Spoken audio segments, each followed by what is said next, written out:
Alex from the Deck Doctors. Uh, I love their YouTube series, so if you haven't checked that out yet, I'll link that in Slack at some point. But I will let them take it from here. Over to you, Mark and Alex. Awesome.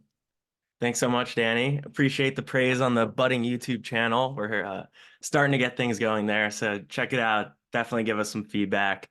We're trying to put some good content out in the world. Super pumped to meet you all and connect with you guys this week.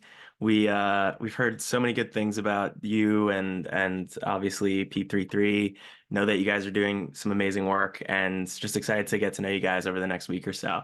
Um, we have a little bit of a presentation to run through. In that, we'll kind of introduce ourselves and tell you kind of why we're here talking about pitch decks. But before that, I think the run of show for today is we want to make both of these sessions, today and Thursday, interactive. I think we find the most success when we can get some founders talking, sharing some of their pitches, their ideas, and we can, provide some thoughts and some insights and just get the conversation going. So start thinking about whether or not you want to be a brave volunteer after we give kind of like a little bit of a presentation on what the lens we bring to the pitch deck world. I think we'll have the chance to run through probably 1 to 2 or maybe 3 like 60-second elevator pitches and see if we can provide some thoughts and some feedback. That's usually really fun. And then after that, we're going to save some time for questions as well. So, start getting those gears going. Um, I guess, Mark, anything before we jump into the slides here?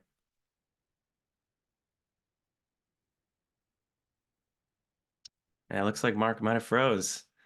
Um, he'll be back in a second. This happens all too frequently.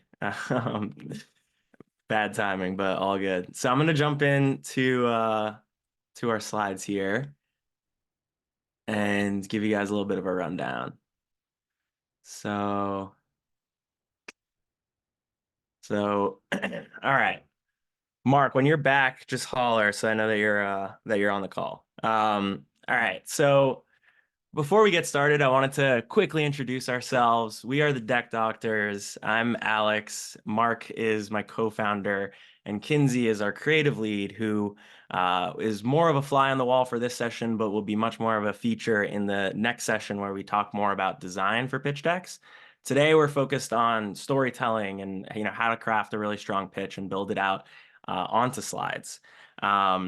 Why are we here? We created Deck Doctors about 1.5 years ago. Mark and I have been kind of lifelong entrepreneurs and friends. And I was working at an accelerator, noticed that a lot of founders needed help with pitch decks, noticed that there was a lot of, sheer design support for the pitch deck, making space. But, wanted to kind of think, see if we could provide some value from the storytelling and strategy perspective, and kind of crafted Deck Doctors as a true side hustle to, work with some awesome founders and help them tell their stories.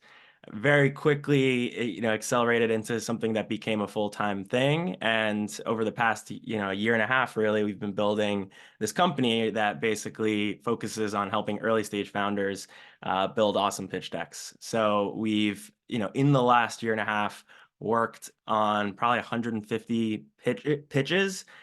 These are mostly, pre-seed to Series A startups looking for fundraising. And so over, since we've started, we've continued to chisel away at the lens we bring to, how we can, craft really effective pitch decks, given the fact that, the venture market and, what investors are expecting is changing, every month or so. And so we're constantly kind of trying to stay on the pulse and provide really awesome guidance and, build really awesome assets. So that's kind of the gist. We, in doing so, have just overthought about what makes a good pitch deck and how we can kind of systematize things and, give people as much kind of guardrails to craft something really strong and effective. And so we're going to kind of give you a walkthrough of where our current thinking is, knowing that it's constantly changing and evolving as the market changes and evolves.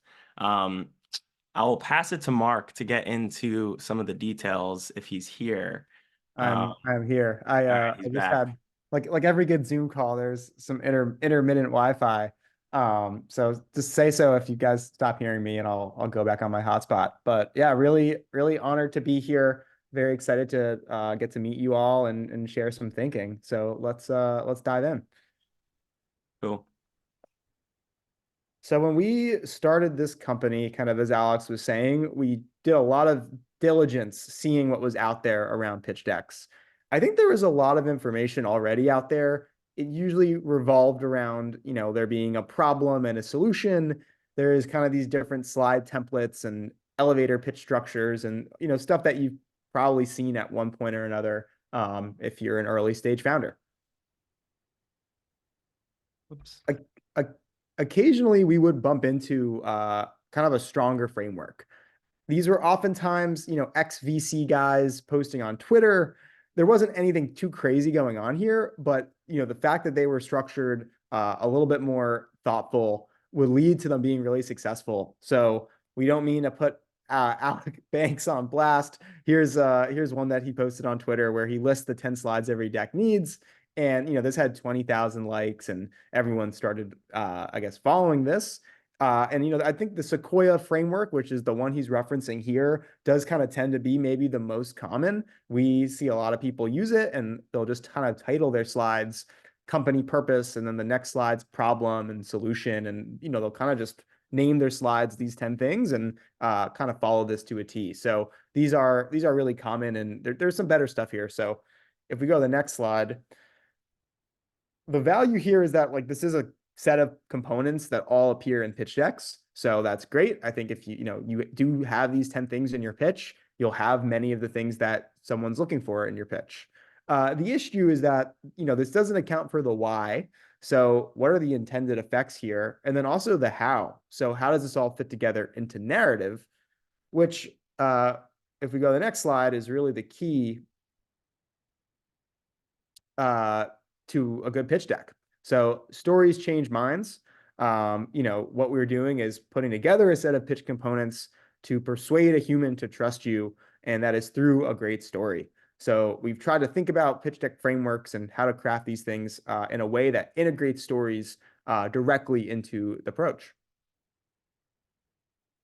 So this is our kind of V1 framework, and it's taken us really far. A lot of people have had success working off some of this thinking. We had, many of our early projects were kind of anchoring to some of these ideas, and I think it's a great place to start because I think we still do believe in this, and I think there's a lot of value here.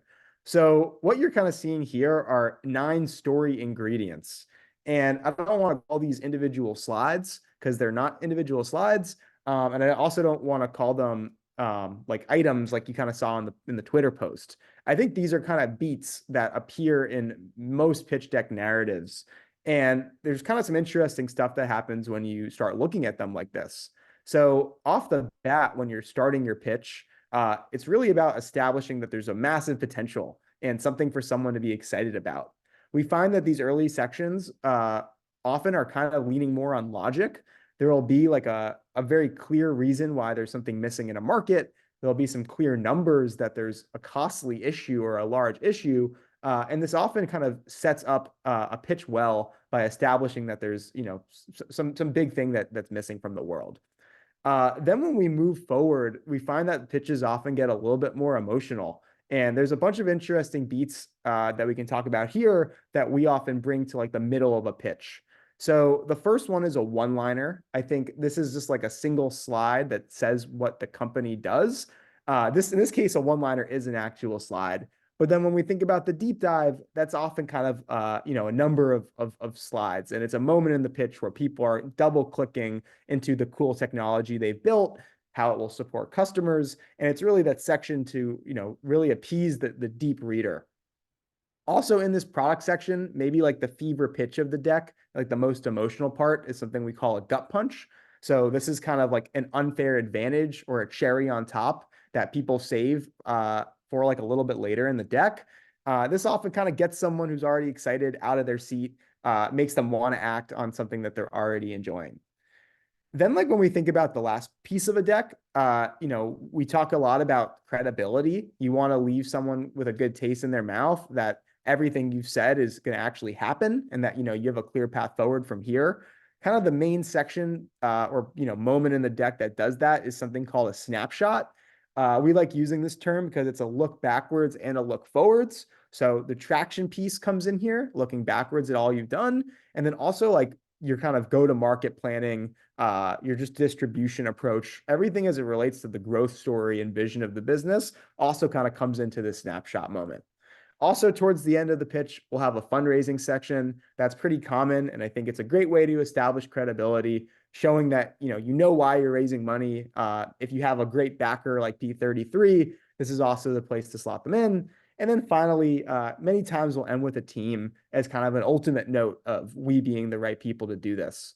With that said, the team slide does slide around. Sometimes it comes earlier on, sometimes it comes later. And I think for that reason, we've actually started thinking beyond this framework and realizing that the ordering changes so much, and decks actually work better when we don't just follow this order, but think that these are main concepts and then bring some flexibility into kind of how we apply them.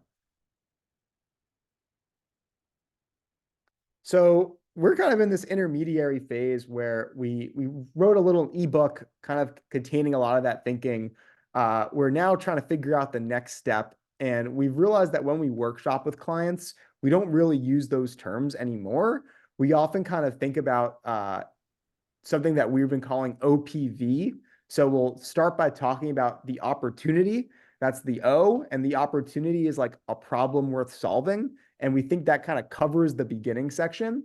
Then the P is product, and that's what you built, how much money it's made. Not if not money, what have people said about it? What's going on with the product? And then finally, the V is vision. So what's going on from here? And this is nice. It's allowed us to structure conversations that are a little bit more fluid. We're not sure if it's kind of like the final terminology we'll use or if we even need to like land on a new terminology. But we find that what's interesting about it is there's almost a chronology now where the opportunity is like looking backwards. Why did you create this? What was the big thing worth solving? The product is kind of where you're at right now, and then the vision is future. So that's kind of where we're at as we think about maybe a new framework. But we do think, starting to think in story terms is kind of the through line. Moving away from, like a market size slide is never going to be as good as a story moment that contains market size. And I think that's what we've tried to do a lot of with this thinking and start to just talk about the pieces of a deck as moments in a story.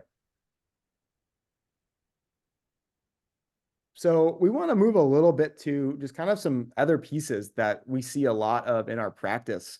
I think this is just, kind of just some ideas we want to share with y'all. Less like high level how to make a deck. I think most people on here probably already even have a solid idea of how to do that, but maybe more like things to watch out for and kind of tricks of the trade that we've encountered. One thing that we've seen that's with almost like it's almost alarming how true this is when people come to work with us, they've either overthought their deck completely, and sometimes they've underthought it completely. We have a theory that maybe in like a more bullish venture market, like 5 or 10 years ago, there was a lot more underthinking going on where people were walking into rooms with ideas that had with pitches that had these big visions, and a lot of kind of fluffy numbers.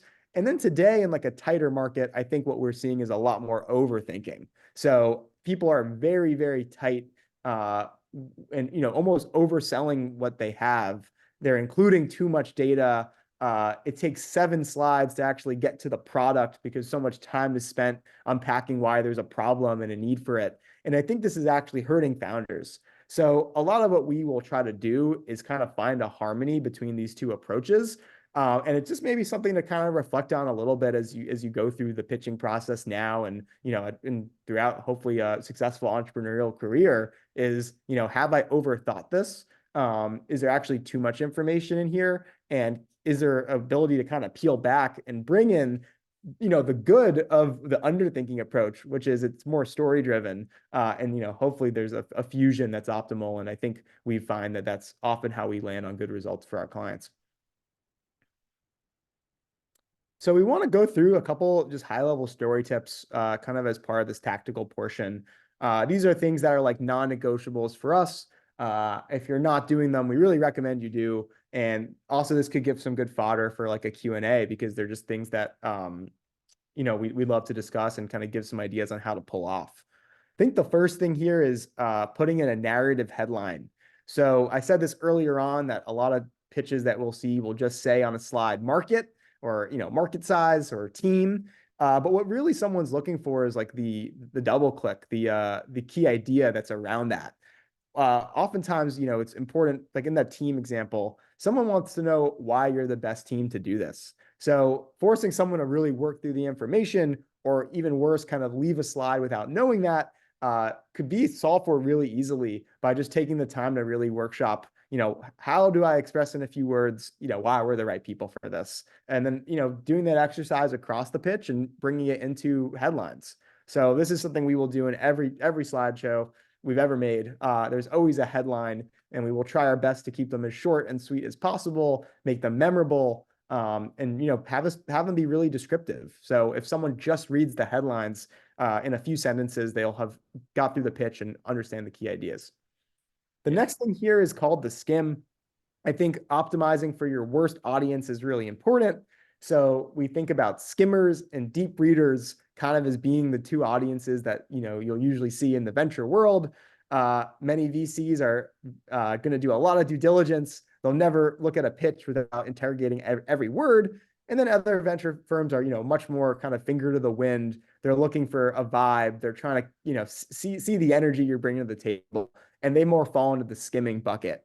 I think the deep reader is the best audience possible because they're actually going to read everything that you put on the slideshow. The skimmer is your worst audience because they're going to skip over it.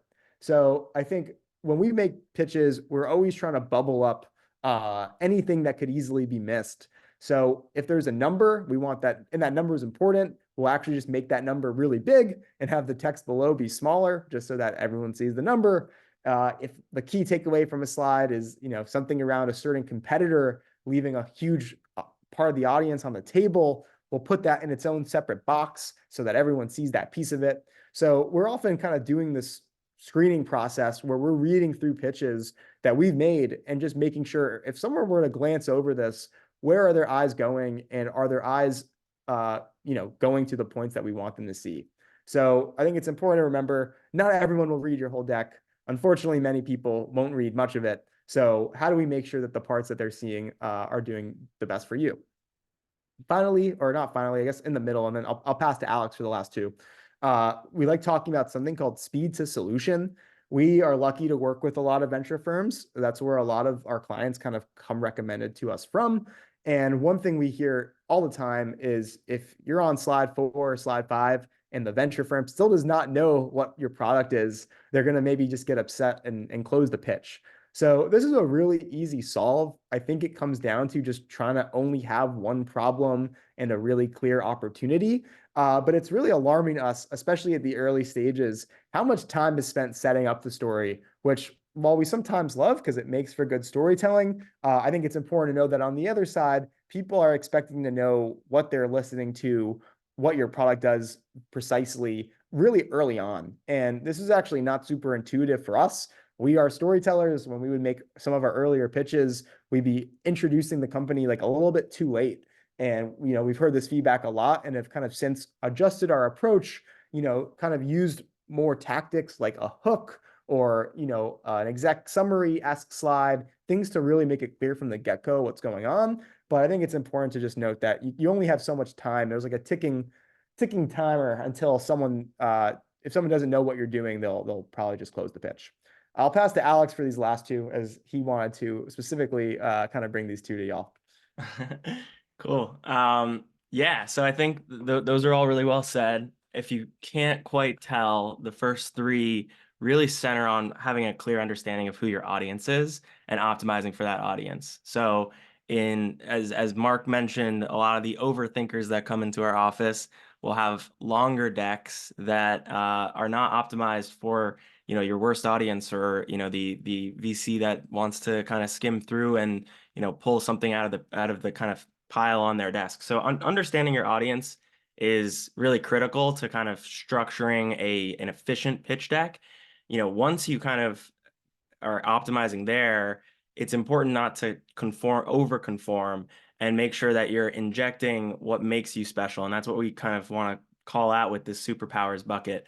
Oftentimes, there's like an over optimization for an audience, and people lose what makes them special. And one kind of tip or trick or kind of actionable insight is, is every single slide, if you look at every single slide in your deck, can you pull it out and put it into somebody else's pitch deck? If so, make it more personal, make it kind of more unique, and make sure that your, unique kind of perspective stands out. Because at the end of the day, as we said, your audience is looking at a lot of these, and it's important to, kind of pattern disrupt and get your personality, what you guys bring, the special secret sauce to life as much as possible. And then if you're doing so, we want to make sure that credibility remains extremely clear throughout the deck. And so there's various ways that you can instill credibility: traction, team, your experiences, the way that you're thinking about your problem. But oftentimes people fall into situations where their credibility can be questioned. And that's what we're calling here the shovel. We don't want any BS in the pitch, or anything that could at least be construed as BS in the pitch. Because, any moment where an eyebrow gets raised can hurt credibility in, the 60-second chance that you have with, somebody's first impression. So things to avoid are, overly lofty projections, especially at the early stage. It's important to have a kind of a clear path on your go-to-market and have differentiated points on how you're going to get from point A to point B. But, big, huge projection numbers, while they may be exciting for you to kind of work through internally, can only raise eyebrows and raise question marks. Same goes for, overly large TAMs, market size numbers. The VCs are often doing a lot of that work themselves. So just looking to to reiterate on superpowers and the shovel, looking to, pattern disrupt, instill your unique secret sauce, but avoid, any opportunities that could, raise any eyebrows on your credibility. So I think with that, those are, most actionable, kind of implementable tips to kind of run through your own deck with. And I think that kind of ends it, Mark. You have the credibility slide if you want to show that one. Yeah, I think it's just a reiteration of what I was just saying. If we can pattern disrupt and instill credibility, I think you get that trigger from the audience to want to know more. Yeah, it's almost like Alex has been saying this for a while. I've been chewing on it. I feel like if a pitch stands out, someone wants to know more. But if you're also credible, then like they will actually take the time to learn more. So maybe it's even like pattern disruption is the want, and then credibility like actually gets them over the line. So, because we will see sometimes pitches that are really exciting, but it's just very lofty. It's hard to even imagine that it would come true, or that there's a business there or something to invest in. So that's where the credibility piece is so key. So we'll pause there. I think we threw a lot at you. That's, coming up on 18 months now of, as Alex said, overthinking about pitches. I think, we're always happy to look at someone's presentations. We always provide a lot of feedback, and we can also share some resources that we've already put together that kind of just dive into this stuff in more detail. At the end of the day, it ends up being a little bit of an art as well as a science. So that's kind of more of the sciencey part, and some of the things will work from all the time. But also there's a piece of it which is, there's a lot of testing and trial and, creativity that I think goes into a pitch that's really special as well. So we'll kind of pause there. I think we'd love to spend at least the next few minutes, if anyone would like to bring a business pitch to us right now. It can be as simple as 30 seconds or 60 seconds, but just downloading us on your concept, I think, is often a really good way into, it's almost like the atomic version of the deck. Just being able to distill what you're working on and why oftentimes is the seedling of a presentation. So I think we'd love to, if anyone wants to come to the table, we'd love to walk through a couple of these. And then I think we'll save the rest of the time to just answer questions and kind of take it wherever people would like. So I'll pause. Alex, anything else there? Danny, anything else? And then I think let's see if anyone would like to volunteer. Nothing else on my end, but you can feel free to use the chat, and I'll be chiming in with some of those questions when we get to the Q&A after this sort of story session. We've got Nicole jumping in right off the bat. Let's do it. Nicole's the first. She gets it. She gets the spot, the spotlight. Yay! And I have to say, my heart is like pounding. I've only really talked about it like out loud a couple of times, so I'm ready to do it. So yeah, We're ready. We're very excited. We've heard many pitches. I'm sure it will be great. Gracious audience. Yeah. awesome. So Tide is a clean, sustainable, and ethical marketplace.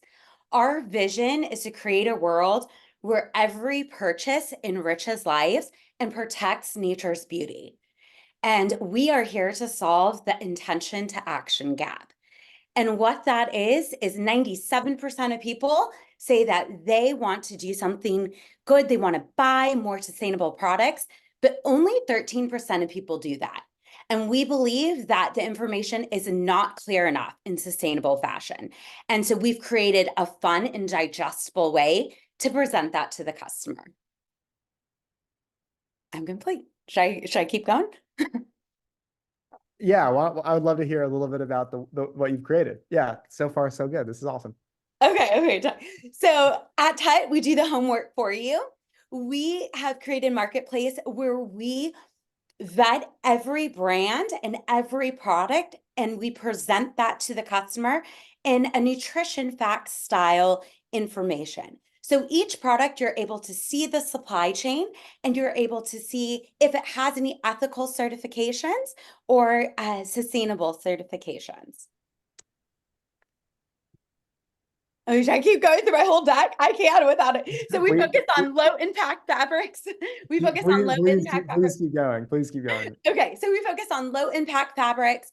That means natural fiber fabrics. A fiber is cotton or linen. So with those fabrics, they're naturally biodegradable and they can be recycled much easier. So they're much better for the planet.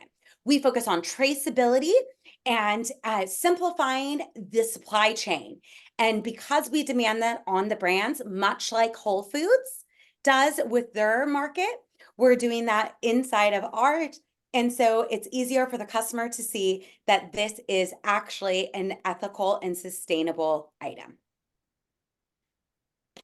I'm going to pause because I feel like I need my deck. We can start here. I think Okay. we love the passion. I think it comes through loud and clear, that you're so excited to be working on this. I think, that some of my questions are probably answered in the deck, which is kind of where are you with this today and what's kind of your plan to move forward with it. As far as just like the stuff we just heard, I think this actually kind of gives us a lot to talk about in like that kind of setup section of a pitch. So we talk a lot about how the beginning parts of a pitch will have a mission, which in your place, I think it's, a really clear mission, and then kind of a problem and an opportunity. So I think the problem here was great. There's this gap in sustainable fashion. And I think what's great about that is it's a little bit, I don't want to call it divisive, but it's something someone might not have heard before. It's this idea that when you said there's the intention to action gap, this thing goes off in my head where I'm like, I'm not familiar with that term. That sounds like it might be a problem. So there's a really good hook built into the problem. I think the other piece there that you could probably work in is why there's a big business opportunity around that problem specifically. I think, we know that fashion's a huge market, and I think we know how much it's probably really easy to quantify the waste either in the United States or just maybe the fact that in other industries, sustainable entrants have done really well. So I think that would be the complement is, and the way to, I think, get the A+ score with the associated opportunity would not to go super high level and say, and fashion's a $5 trillion global industry, but to be really zeroed into with this specific thing we're talking about, here's where the money's being left on the table, or here's where the size of the pie is, specifically around people who, it's like, how do we quantify if, let's say, we just change that gap from like 13% to 20%, or like 23%, like how much money flows in? Like if I'm an investor, that's like the type of zeroed in opportunity I'd be interested in. People know fashion's huge, but like if you could then follow that up with, and if we can change this gap by just 1%, like that's $5 billion, et cetera. So I'll pause I there. do. I Yeah, was go gonna for say it. we do have a compound annual growth rate for the global sustainable fashion market. It's 23%. Yeah. But I like how you said relate it to the intention to action gap. Do I say that at like upfront, or do I wait to say it later? Like, do I tell? I guess that, yeah. I think that's a little bit up to that's kind of a little bit up to the pitch. I think like it could go either way, but following it up directly with sustainable fashion is a fast growing space. Uh-huh. And even just moving the needle a tiny amount with action, like, generates billions of dollars. So I would probably follow it directly, just because you kind of have me on the edge of my seat. You have me really hooked in with this concept.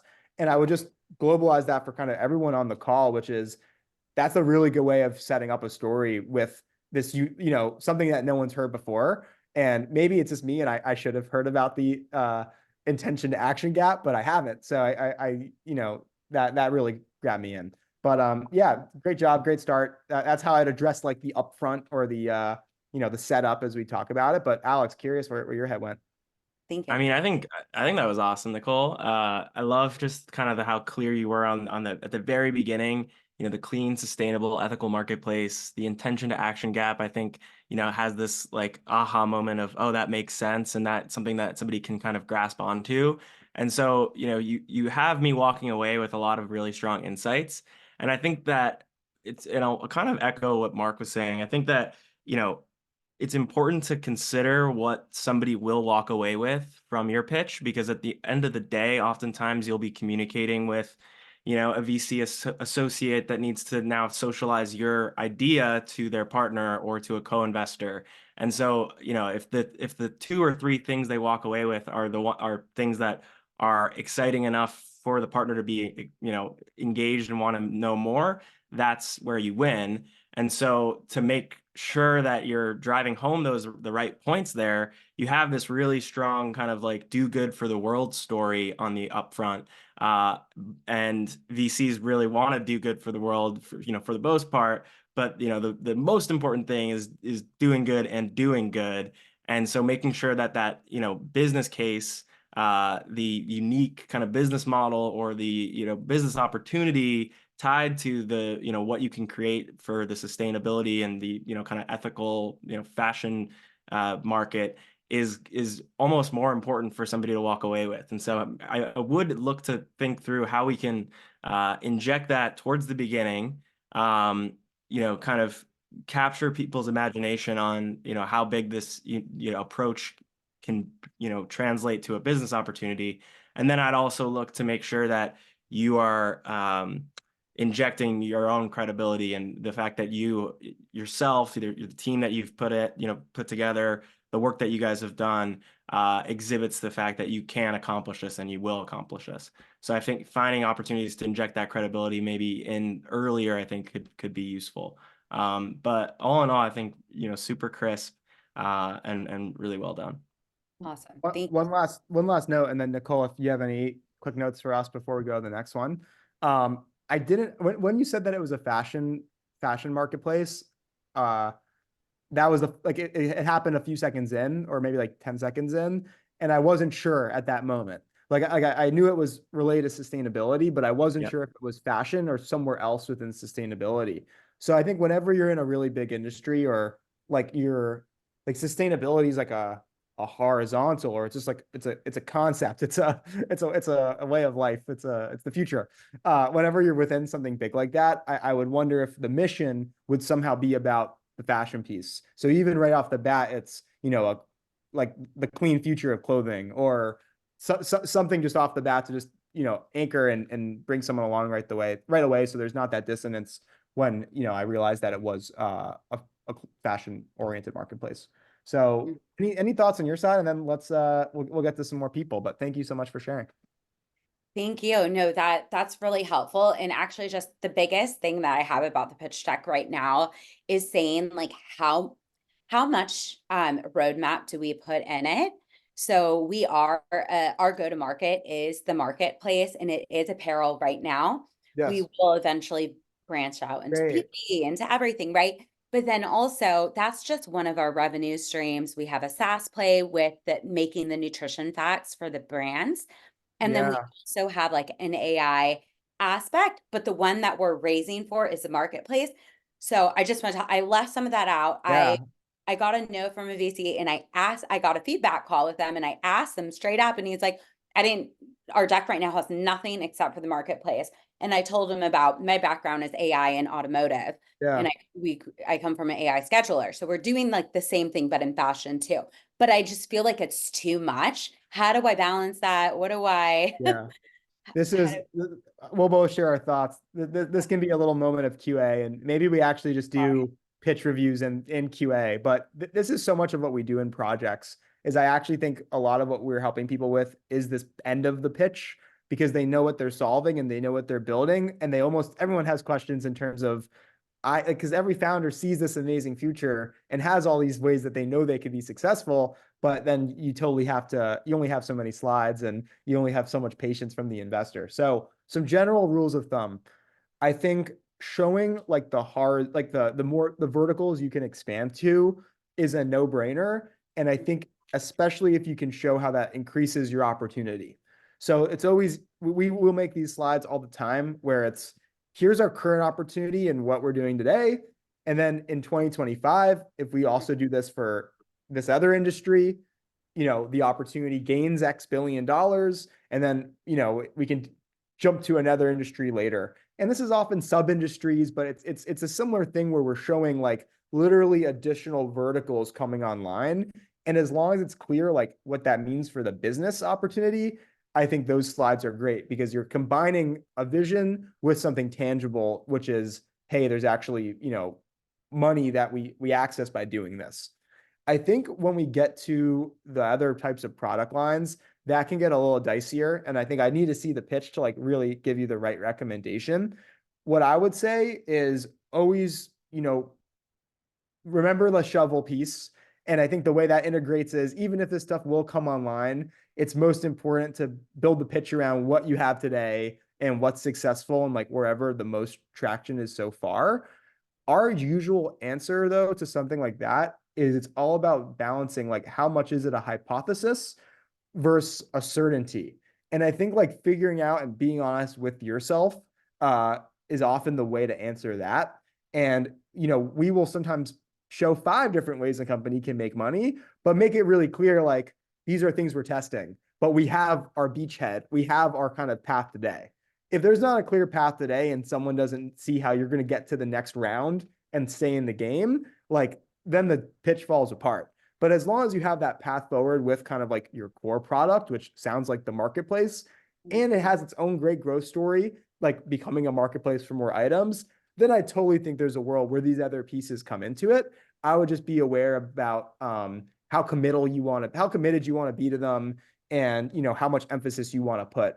My hunch is there may be nice cherry on tops, which is, hey, if this all works out, there's a bunch of other ways this will make money too. And one of the first things I was going to say to you is the nutrition facts for brands. That sounds like its own company.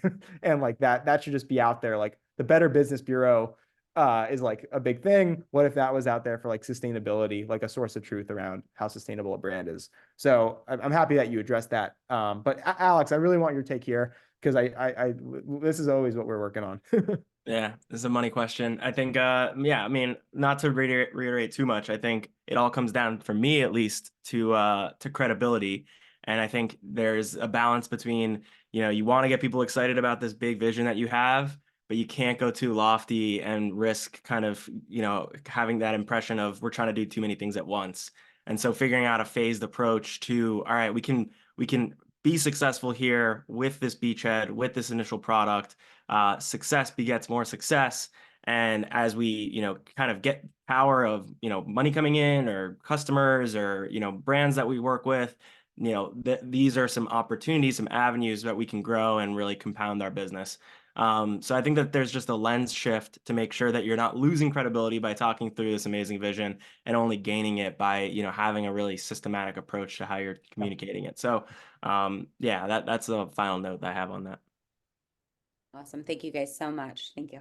Cool. So, no, thank you. Great first one. Okay, so we have Jonathan.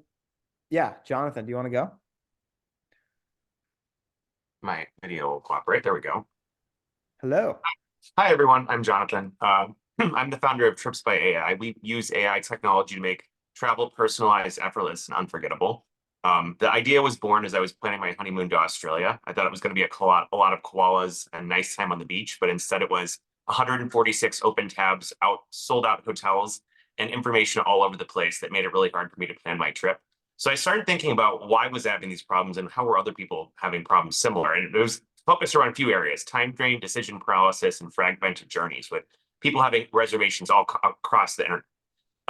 Some people are able to avoid this by having like a high-end travel agent or a concierge or an executive assistant. So we wanted to figure out how to digitize that and build that for people so they could do it more at scale without high expense. So what we do is we help people plan, book, manage, and review their trips using the latest AI technology, as well as some proprietary technology we've created to help you guide through this entire process. We work with both consumers and enterprises. Consumers touch our products with direct trip planning, and enterprises work with us to incorporate our technology into their own products so they can talk to their own customers themselves. We kind of focus on making sure that our customers are spending less time, getting better value, and having a better experience across their travel planning process. And we do this through advanced profiling, highly backed, tailored research results, and faster and easier problem solving that ultimately make human interactions more frictionless so people can enjoy themselves more. Consumers engage with our app in a couple different ways. We have a web app, a mobile app, Concierge Copilot, or you can use a white glove travel planning service where we actually have travel agents like you would traditionally, but they're using our technology to make things faster. Enterprises engage with us by having white labeled consumer products that are kind of our core technology, using our APIs or having staff augmentation. And we also work with advertisers to help with specific placements for enhancing people's trips. That's kind of the high level overview of, I guess, where I would stop here. I can go into more detail in terms of the financials, but I know it's supposed to be 60 seconds. So Really cool. No, I think that was super well said. I'm curious, real quick, because you have a few different stakeholders or customer types. Like, how are you thinking about the business model for each of those consumers or each of those like end customers? yeah, so I came from an enterprise software background. I was at Oracle and Meta before I started this. So what we basically did first is built enterprise grade products that we built all of our consumer products on top of. So we're pressure testing the enterprise grade stuff by actually building the consumer products and using it to see like how would an end user use the technology. So that's kind of how we're dovetailing them together. So they're pretty closely intertwined and connected. It's not like they're totally separate product lines. Mm-hmm. Makes a lot of sense. Really cool. All right, I'll provide some thoughts. I think you did an amazing job kind of weaving in your personal story and kind of instilling that initial credibility that you understand the problem. You're a little bit more relatable when you're able to kind of talk through something personal, and that kind of level sets in a nice way. I think from there, it's really clear that there is a problem that's hard to solve, but that you can solve. And I think that your kind of diversified approach, obviously leveraging the tools of today, and kind of this unique lens on how you can leverage the tools of today to solve this problem and kind of service a variety of customers makes a lot of sense. I think one initial thing that comes to mind is when we have there are companies that are doing things in the enterprise space that require a little bit more, education for an investor. When you're doing something like this in the travel space, you're often able to kind of benefit from the fact that an investor has felt this problem.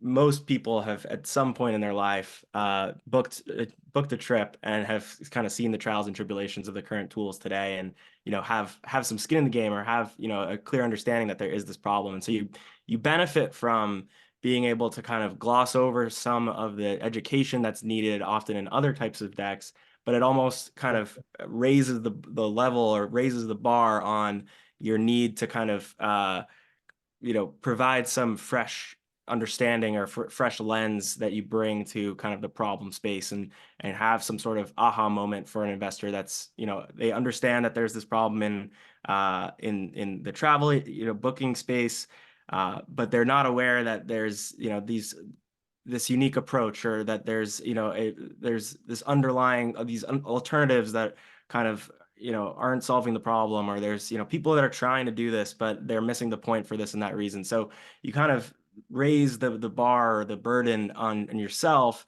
to kind of tell a differentiated story on the problem section, to get people really into what you're doing. So I think that there's probably a little bit more kind of perspective that you can bring in. But Mark, what came to mind when you were hearing that? Can I ask you a quick question about that too? Yeah. So one thing that I didn't mention is our tech is basically able to do like 40 hours of research that it would take a human to do in like 60 seconds. It reads like 1,000 pages of news articles and then like pulls out what's pertinent for the person. So I feel like I could potentially focus on that. Another thing that it does is we're able to take, like, if you have 4 or 5 people that are in a group together, it meshes all their personalities together. So you get this non-biased opinion of what everyone's gonna like. So I don't know if like we put in something like that as kind of like the fresh perspective, or like if it's not even that angle, I need to try and think of something else. Well, so let's just stay on this point for a sec. Those are all things that I think would be great in what I was calling the deep dive. So you introduce this, it's the future of trip planning. That's like the tag. And then it's something where it's, here's these amazing features that we're bringing to the table with AI. Now, for that to all work, I think it would just need to be seeded earlier on, so that when you reveal that you have all these superpowers, that it knocks out research so quickly, it combines perspectives. I, as the audience, would want to, that would need to be that would need to be filling in a gap that I already knew about in the story. So I think, to kind of tie back to Alex's thing, it almost sounds like what you're building is really powerful and compelling enough. It maybe is a matter of having there be like almost this villain, or like this more nuanced story around why AI hasn't solved travel planning yet. I think like the level 1 of the story, which you have, which is great, is, hey, this is going to replace travel agents, which are expensive and take a lot of time. And, you can get to a good result with a travel agent, but it sets you back X number of hours and thousands of dollars. But then I would like, people know that already. And I think they know that AI could replace travel agents. So I think it's, what is this kind of perspective on what, like it's almost the, why we can't just put a wrap around ChatGPT question. And that's in the summer where we were having everyone come to us with different AI ideas. That was something that they were getting asked by investors all the time, which is, okay, this is great, but like, what's proprietary here? What's ownable here that won't show up on ChatGPT? So I think that perspective and bringing that in early to the story is maybe all you need. And I'm curious if anything comes to mind for you, which is what led you to kind of take these unique parts of to bring in these unique aspects to your approach? Because it sounds like you're actually, you've brought in some really cool, some cool superpowers to this thing. Yeah, I started with doing a ChatGPT wrapper back in like December. It came out in November. I was pretty quickly on the track with this. We realized it had a lot of gaps, not like the time gap of knowledge. It doesn't know your personality. You have to reprompt it. You have to know how to write a prompt. So there's a lot of problems there. So we actually like have now patented a technology that uses a bunch of, it builds personas on people and keeps really robust profiles that it uses in unique ways to answer the questions. Okay, let me jump in with how I think I'd see the opportunity slide. I would like to see AI and travel agents side by side. And there's pros and cons. And it's something that's like, the travel agents, they know who you are, but they're slow and expensive. And then it's AI, super fast, click of a button, but like it's not personalized. There's no psychological aspect. And I actually like positioning you then as like the first travel planning AI that like is persona based, or there's psychology involved, something like that. And there's this really nice fusion in what you're describing that feels really defensible almost, because I think that it takes, and that's the type of stuff that could come in on a team slide is, hey, I actually dealt with this the hard way. Then I tried, what everyone else is doing, which is just trying to have a robot book their plans. But that's how I arrived at this missing piece. And there could be this narrative, which is like, I've been living this problem and, that's why I'm equipped to solve it. So I love this idea of it's a hybrid of the approaches maybe, and bringing the best of a travel planner to, to AI. Thanks. That's good feedback. Alex, anything left on your side? And then I think we maybe have time for one more. No, I think that was well said. I think that kind of persona, behavioral lens that you bring to it is such a unique edge, and it answers the question why this hasn't been done before, or why this can't currently succeed in the market. And so I think that's a really fresh lens to bring to a really great pitch. So no, appreciate you sharing, Jonathan. You guys are on fire. Is everyone in this room have this good pitches? Everyone's pitches are amazing. You guys rock. Cool. I think we have, Mark, do you think we have time for one more, or should we just open it up to any questions? Nana, do you want to go? Are you ready to roll? Yeah, I'm ready to roll. All right, let's do yours, and then maybe if any questions come in, we can also we can answer them. I have one question after mine, but perfect. Or I could go before. Up to you. So the question is, I've been kind of studying pitch decks, and I found one resource that was saying that a pitch deck should last 4 minutes of reading time, right? So it's like when you send it to an investor, or when you send it to someone to look over, that it shouldn't go over 4 minutes. Are you pitching physically in 60 seconds, or is the pitch deck 60 seconds? That's a good question. I think I mean, it's a very good question. I think that like time is it's a little bit subjective in general, but I do think that like what you're looking to achieve is communicating your ideas as fast as possible. So, oftentimes, what we'll look to do is create really simple slides and a really streamlined deck. So you can get somebody 85% of the way there, not 95% of the way there, but in 15% of the time, not, 80% of the time. And so I think that in general, like, if you can keep the fidelity and the uniqueness and the, credibility that you bring to the table, but just make it shorter, take that opportunity like every time. I think, I think you would definitely want to be able to communicate your vision in 60 seconds live. And I think, as we said, you want somebody to be able to skim the headlines in maybe 30 seconds to see if they want to do that deep 4-minute read. And I think, I mean, any much more than a kind of a full 4 minutes of pitch deck read, I think gets a little too long. But that's kind of what I'd say in terms of the guidelines, or just what we've seen. Okay. And a lot of what we're discussing is for the email reader. So I will say it's a little imperfect to, what we mostly build is a deck for virality. But it is quite similar often to the things that you would pitch in an elevator pitch. So, all right, with that, please dive in. Let's do the business. Yeah. So, you guys mind if I share my screen? You're welcome to. I think you should have access. Okay. Yep. Okay, can you see that? Yeah. Yeah, looks awesome. Okay, cool. So my name is Nana Argafo, CEO and founder of Arc Inc., and we are a pre-seed stage startup accelerating the adoption of e-bikes with our smart retrofit kits. So we've done extensive research on the bike commuter, and we've learned that 1 billion commuters by bike, 1 billion people commute by bike every day across the globe.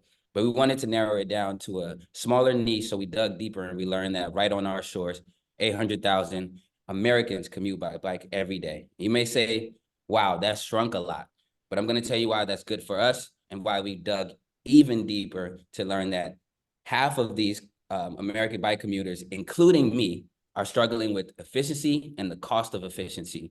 So e-bikes are a great solution, but their high cost of ownership, maintenance, and repair leave them only to be desired and not acquired.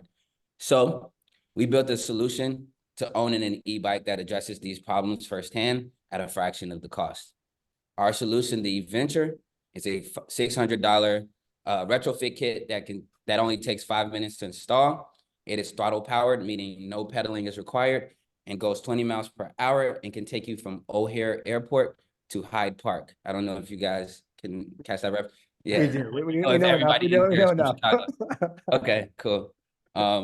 Yeah, so that's high level. Yep. And then we get into traction, but yeah, that's Were you meaning to flip through the deck? Because it's not moving on my side, but I heard everything.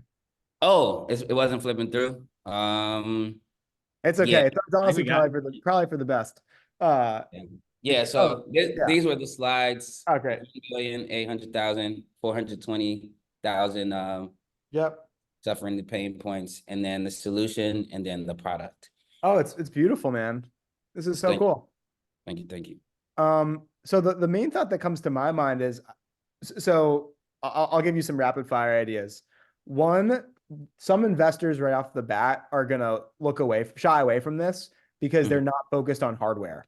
And many investors are just looking for like the infinite scalability that comes with tech, like software tech. And I think that's just something for you to know, and for it to guide your approach, and just think through when you pitch. Like there's an additional nuance to your audience. Not every VC will be even able to take this on. Yep. Additionally, there is some bad taste in people's mouths around e-bikes right now. I know I talked to someone recently. They have an e-bike it's an e-bike fleet that drives itself.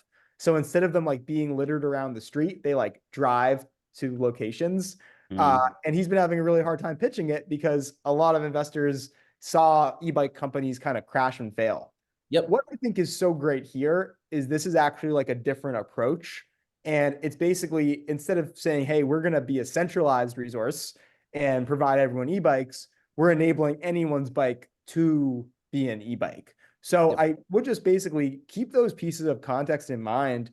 And when you think about the live storytelling and maybe even the pitch storytelling, being aware of what someone's preconceived notions are and what they will be thinking going in is really important, because you can like outplay them. It's like chess, and you already kind of know where their head's going. And in this case, I think you might even want to say like, bikes are like key to sustainability, and there's 1 billion people biking every day around the world, but bikes are failing in America, and our e-bike companies are failing too. And then it's like, meet this.